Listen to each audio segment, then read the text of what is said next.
Will Dimitri ever find love?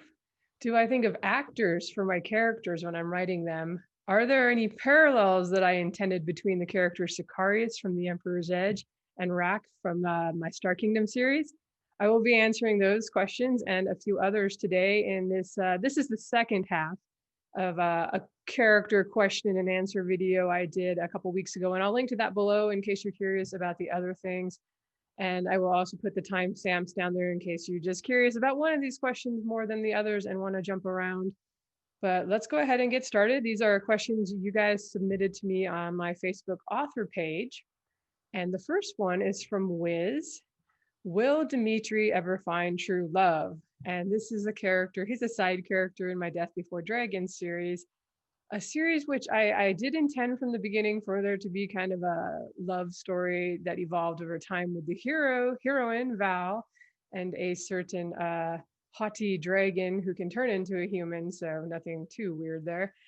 In the series, I guess I should warn you, big spoilers for these question and answer things if you haven't finished or gotten as far as I've published in these particular series. But I'd never intended to worry about the side characters falling in love, but these characters tend to develop their own personalities. They've got their own lives, their own goals going on as the series progresses, and somehow I end up always seeming to hook up half the supporting cast. But as I've just published the eighth Death Before Dragons books, as I record this, there's one more I am editing right now that will be kind of the final for now. I'm leaving things open in case I want to do more. But as of book 8, Dimitri does not have anyone. And I was going to just leave it that way. But at the end of book 9, there's maybe a hint of a possibility of things to come. So if you are a fan of his, my grumpy, what is he, a quarter dwarven enchanter from New York that had a hard life, maybe there will be some happiness ahead for him. We shall see. You'll have to read to book 9 in order to find out. Next question. Heather asks or says, it probably has to do with the way I visualize as I read, but do you ever think of your characters in terms of who you would have play them on a series or movie, mainly thinking of your sci-fi? So I mentioned, I think in the first character video or one of my other Q&As, that I sometimes will think of an actor or a role they played in a particular series or movie, and they can be inspiration for me for the character when I'm first plotting things out, planning things out. And especially when I'm going to go, if they're a main character and I want them to be on the cover art, it can help to say like, hey, Val, she kind of looks like maybe Starbuck in Battlestar Galactica, except with long hair. Actually, for her, I found this comic book, Valkyrie, because that's kind of her background, the Norwegian background hero, and it was illustrated, and that was actually the best rendition of how I pictured her. So that is what I sent along to the cover art people. But in general, I don't really, especially after I've written them, I don't start thinking, who would I cast in this role if Hollywood came to me and said, hey, let's do a movie. But I know that a lot of the fans have done casts of characters or casts of actors that they would like to see for my characters, especially for The Emperor's Edge and a couple of my more popular series. And I think that's great. I probably would if I was more of a movie buff. I don't even know like right now who's popular, who's a good actor, who's doing stuff. Usually I watch only a couple movies a year, and I'm not against movies and television or anything like that, but I'm more likely to turn to a book for entertainment. I like something I can just read for 5-10 minutes and pick up and put down easily and anywhere I am. So I've become less of a movie person over the years. So usually when I think in terms of actors, it tends to be somebody from 20 years ago or something. And obviously they would be probably a little too old to play that particular character now. But I think it's fun when you guys do that and share your picks on my Facebook channel or wherever you're hanging out. So it can be fun. Next question is from Warren. What kind of characters / personalities do you like in adventuring teams / groups? This is like a sci-fi and fantasy thing, right? You always kind of have the adventuring party. We all played Dungeons and Dragons or some role-playing games growing up, I think, or even played. We had MUDs when I was growing up. I dialed up on the BBS to get on the text-based MUD to play. and you'd have to design your adventuring party. You had to have a healer, you had to have like a paladin or a warrior so that somebody could be the tank and take the damage. You had to have a mage. And so I think it's really common to see that, especially in fantasy, that you kind of have this adventuring party. And I like, you guys know, I like my dialogue. I like having a lot of characters. So that is something I usually have too, even if it doesn't start out that way. Somehow the heroes always collect people along the way. So as far as types of characters and personalities, I do like to have a lot of differences, not just because you want to be able to beat the bad guys with their collective skills, but it gives you a little bit of a clash if they came from different religions or different planets, if it's sci-fi, or different parts of the world, and they have different goals, and a lot of times they're not just together. They don't all have the same goal. They end up together, and that makes it more fun when there's kind of some conflict, especially more in the beginning novels in a series. Usually if they're still fighting by book 7, it may just be annoying at that point. You're like, come on guys, you've fought 20 bad guys together, you should be getting along now. But yeah, I like to have the conflict like that. One of my favorite examples that a lot of you guys will know is Firefly. I really liked the cast of characters, or the cast, and also just the characters, and the fact that they were, I like that Mal and Inara were like, you could tell they were the love interest, but they also had a lot of stuff between them and didn't perfectly get along. And you had Jane, right, who was always, you wondering, like, is he actually going to betray the captain, sell him out, or and turn in Simon and River? So those are some of my favorite episodes, actually, where he's like, yeah, I'm pretty tempted, I'm going to turn them in, because you have this whole story based around the characters, not getting along and having different motives and goals. And it means more later on if they do start to come together, if they started from a position where they didn't get along. And it keeps things a lot more interesting to have that conflict within the group as the story goes on, versus, I don't know if you've ever read stuff where everybody just gets along in the group. They're just fabulously enjoying each other's company. And it's not that can't be enjoyable, but sometimes it's a little boring. And you also run the risk of sort of the Mary Sue or Marty Sue kind of character, where like, not only are they really powerful, good characters, but everybody loves them. And you're like, why? I don't understand it, especially if you as a reader don't think they're that great. But so yeah, a little bit of conflict between the characters. And of course, like I said, if it is an adventuring thing where the different skills would become useful, it's certainly always good to have a doctor along, or a healer if it's fantasy. Ideally with magical healing powers, or high-tech healing sci-fi, because you're writing this stuff, your characters are always getting shot, or they're getting mauled by robots from the bad guys. So it helps, because as a writer, you tend to injure your characters and then you forget about it. 2 days later, they're healed, but actually it's been like 3 months since you wrote that scene, so that's why you forgot about it. But okay, I've rambled off on a bit of a tangent there. I will go ahead and move on to the next question. This is from Tori. Have any of your characters been based on you or someone you know? I ask because the main character in my niece's series reminds me exactly of her. So actually, it's a pretty common thing for writers with their first novels to basically do like it's kind of a stand-in for themselves, but maybe a little better. Maybe they're a little cooler, they're more powerful. But they might have the personality of the writer. That's really just common. You write what you know, right? You know yourself. I think in my case, like my first series, The Emperor's Edge, the main characters, Amaranth and Sicarius, were really not very much like me at all. And that may be, I'm just a little weird in that I was not that interested in doing a character like myself. Like other people always seem way more interesting, so I made Amaranth like a neat freak. She's a bit OCD in that regard. And I have a few issues, but I'm not a neat freak, probably, unfortunately.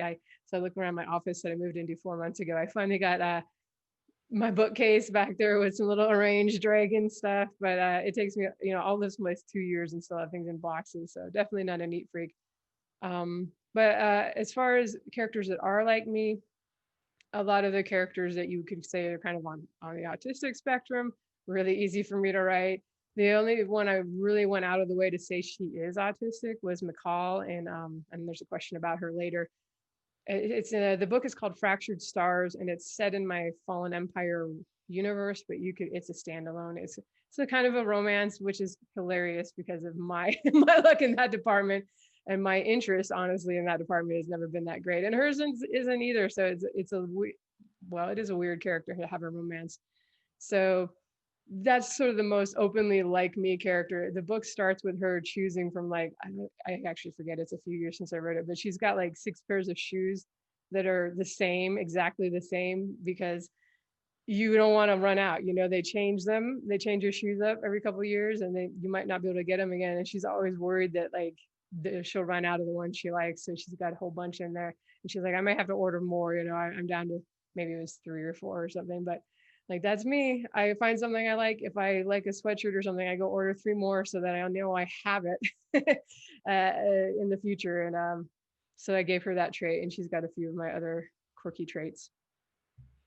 All right, Kirsty asks, do you plan their development in the beginning, or does that come over the course of the story through discovery? Character development, of course.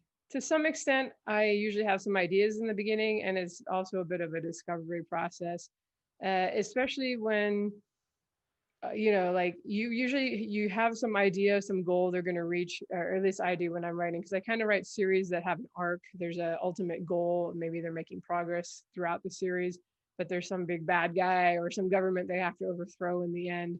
So I have some ideas with the plot, and then I have some ideas with the character too, like where they're going to end up in the end and how that's going to change them. But some things, yeah, just come about as a result of your writing along and things happen.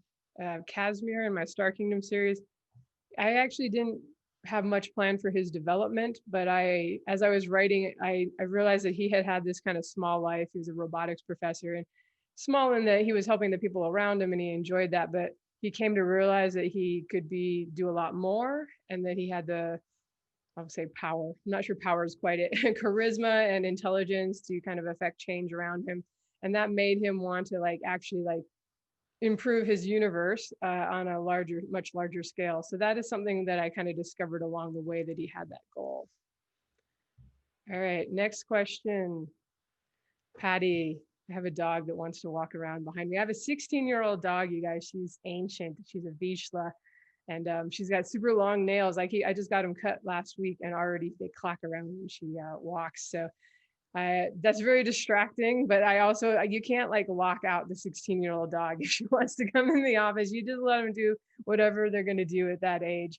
So, and I have 2 younger ones too, and they like to randomly bark at things, even though I live out in the country now. There could be a bird out there that we need to bark at. So it's always a challenge to record these videos without too many interruptions.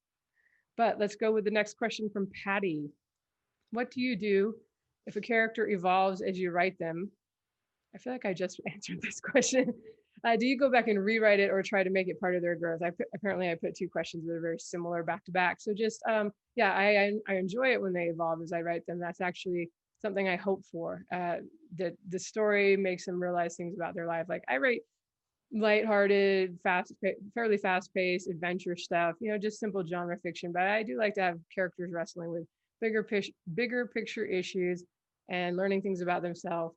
And I do want them to have growth. One time, what I will do when I will go back and rewrite things is, I'm actually dealing with this now. I just broke ground on a new epic fantasy series. I'm writing the first book, and I don't know these characters yet the way I've gotten to know ones I've spent 8, 9 books with, of course. And so to me right now, they're feeling a little flat.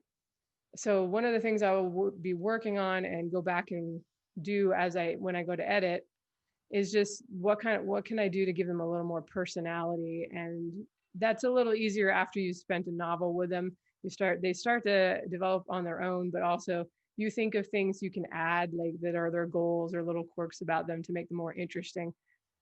Because without those things, all the characters tend to feel the same. They're not that interesting, at least to me as a writer. I have to really enjoy writing about the characters myself, I believe, in order for the reader to enjoy reading about them. So yeah, I will tinker, especially in first novels. I'll go back and still be figuring things out a little bit along the way. Next question is from Bud. I would like to know how McCall Victor came to be. I really liked her and the characters in the stories.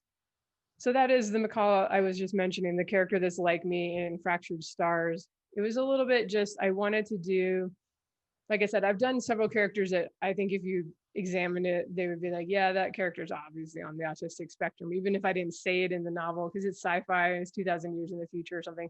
Who knows if that will even be a term, or it's some fantasy world that doesn't have our terms for medical stuff. So, but I was like, you know what, let me just do it and put it in the blurb and everything. And that way, anybody that's looking for a book about an autistic heroine who manages to still, deal with her issues and still be the hero of the story, they can go out and find that story, because it can be really hard. I mean, I've only found a couple of books like that, and they were like romantic comedies, which are fine. I enjoy those too, but it can be hard to find if you have something that's quirky and unique to you, to find characters out there like you. So I wanted to just create that story, and I may go back and write a second one. She has a dog named Junkyard that has a mysterious past, and it doesn't get resolved or found. There's Junkyard, and then there's a novella called Junkyard 2, where that's where his mystery is developed, and that one's actually free out there if you guys want to go find it. It's in all the stores. So then there's Junkyard as a prequel novella, and then Fractured Stars is a standalone story. But I may have to do a sequel, because you got to explain the dog's origins, where you never get that explained. So I'm glad you like them, and hopefully you'll like a second one whenever I get around to doing it. I have many projects. Next question is from Kathy. What makes me read all of your novels, and some of them more than once? It's all the characters you create. They're quirky, humorous, flawed, yet so personable. Thank you for that, Kathy. I'm glad you enjoy them. And she also says, I personally have a physical handicap, so I specifically enjoy reading about your characters that have to overcome handicaps of their own. Kim and McCall come to mind, also Val, Leonidas, and Casimir. When you do your character development, at what point do you decide what type of flaws or issues they will have? Do you start with a certain idea, or does it develop as you write them? So for 4 out of 5 there, I knew going in what their things were that they had to deal with.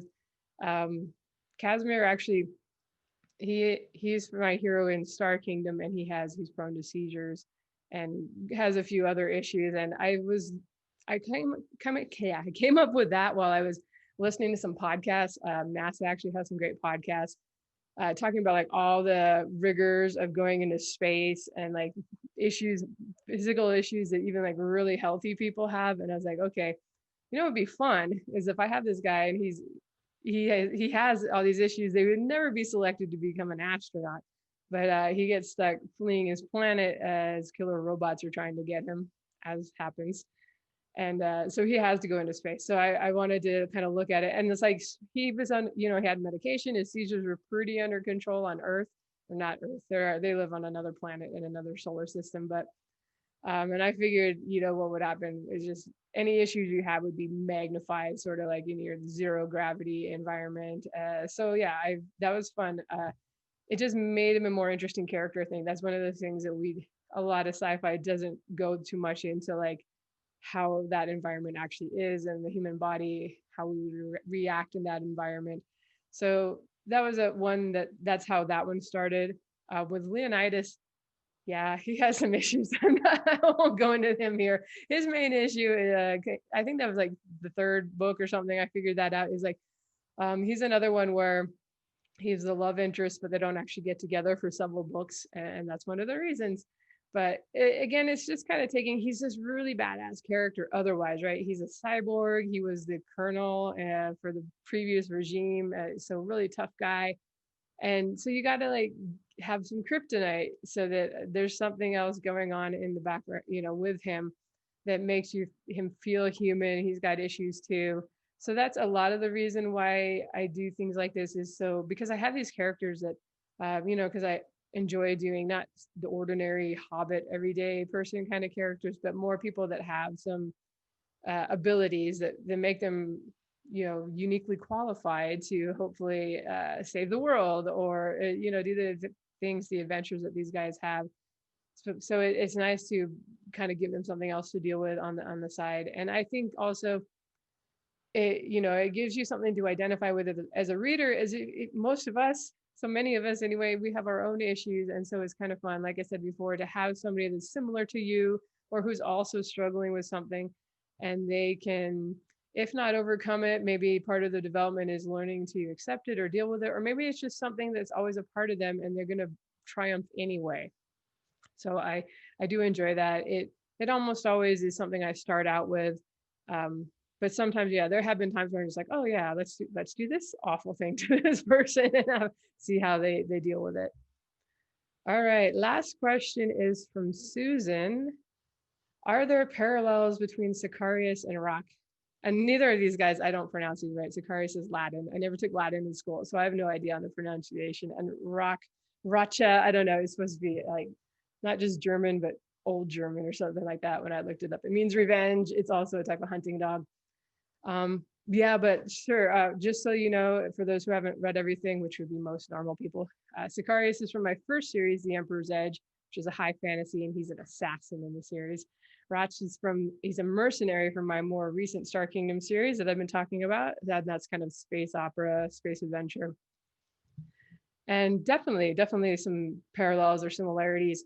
I certainly have my types of heroes and well, these guys were actually antagonists, I would say, especially for Rache. Sicarius is kind of an ally of the heroine Amaranth in his series, but with both these guys, they ended up being sort of love interest, which Kim and Rache, that was kind of always never meant to be a side story. Casimir's kind of the main character.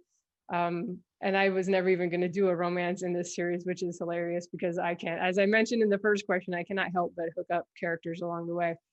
But if you're going to have something where it's kind of a slow burn romance, like it's building over books, which I much prefer as a reader and a writer to sort of the insta love thing.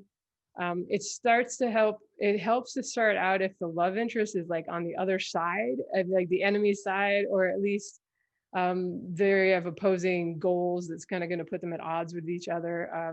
So if they're an enemy, ideally an interesting enemy, then you're going to have some inherent conflict for this hero and heroine to overcome. But the conflict is coming out from the fact that they do have opposing goals because they're on opposite sides, rather than them just being jerks to each other, which is one of my pet peeves as a reader. Even though I enjoy romance, especially romance like within a sci-fi or fantasy adventure, I can't stand it when they're just clashing for no reason and they're being total jerks to each other.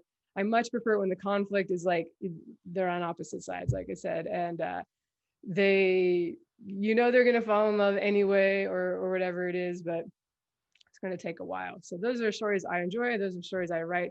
And that's kind of where each of these characters starts out as a complete antagonist to the heroine or the group. Casimir and Rache also have a relationship, not of a romantic kind, of a different kind. I'll try not to spoil that. But as far as the characters themselves, so these guys are similar in that they were basically trained from birth and even chosen because of kind of the genetic potential that they had. And they were trained to be tools for their rulers. Sicarius was supposed to be an assassin. I mean, he is an assassin and handle all of his emperor's dirty work. So he was kind of trained from birth to be a bad guy, basically, although, he would not see himself that way. He's just rational. And Rache was like supposed to be a glorious war hero for his king. So he's actually trained from birth with the idea that this guy is going to be a hero. Although as the series progresses, we wonder, is the king himself actually on the side of good, or is he kind of a jerk himself? But both of these characters end up kind of breaking away. Sicarius, because he has no choice. The old emperor is now dead, and the young emperor, who he has a relationship with, again, not a romantic relationship, is the young emperor's a good guy, and he kicks out Sicarius. He says, no, we're not having assassins. So he's available for hire kind of at the beginning of his series. And then in Rache's case, he was majorly betrayed by the king. Again, try not to do spoilers since that doesn't come out to like book 4 or something. And at that point, he's just driven by hatred and a longing for revenge. So Sicarius actually has a reason to kind of want to be a good guy, or at least work with the new emperor, who he has a reason to care about. Whereas Rache is more determined to go down in flames and take everyone loyal to the king down with him. So he's actually probably, I would say, more of a villain throughout the series than our assassin Sicarius, even though Sicarius is more cold and aloof for most of his series. I'd argue that Rache is actually not that changed by the end of the story. He's maybe come to care about Kim and to care about Casimir, although he would never admit that out loud. With him, his story, it ends just because gosh, it's impossible to answer these questions without major spoilers for the whole series. But his reason for being a villain is done. For revenge is done by the end of the series, and he actually expected to die taking down the king. There was a no spoilers thing, but anyway, and so he's actually somewhat lost when that doesn't happen, which leads us to the main event story, which is a newsletter bonus on my site. If you haven't signed up to get that one yet, you definitely should, to see what happens to him after the series ends. So he's basically, I'm going to say he's an antagonist throughout the whole series. He is, I won't say he doesn't have redeeming qualities, but he really kills a lot of people along the way, destroys a lot of things, and we'll see what happens next, because I probably will come back to this world and do some more adventures now that his need for revenge is gone, because that was a lot of what fueled everything. Now, Sicarius is really driven through his whole story by love of his son, although he doesn't really think he's capable of that emotion. But you can kind of, right? And so it's actually opposite things that drive these guys. But there are a lot of similarities. They were both created to be a weapon for the rulers. So definitely.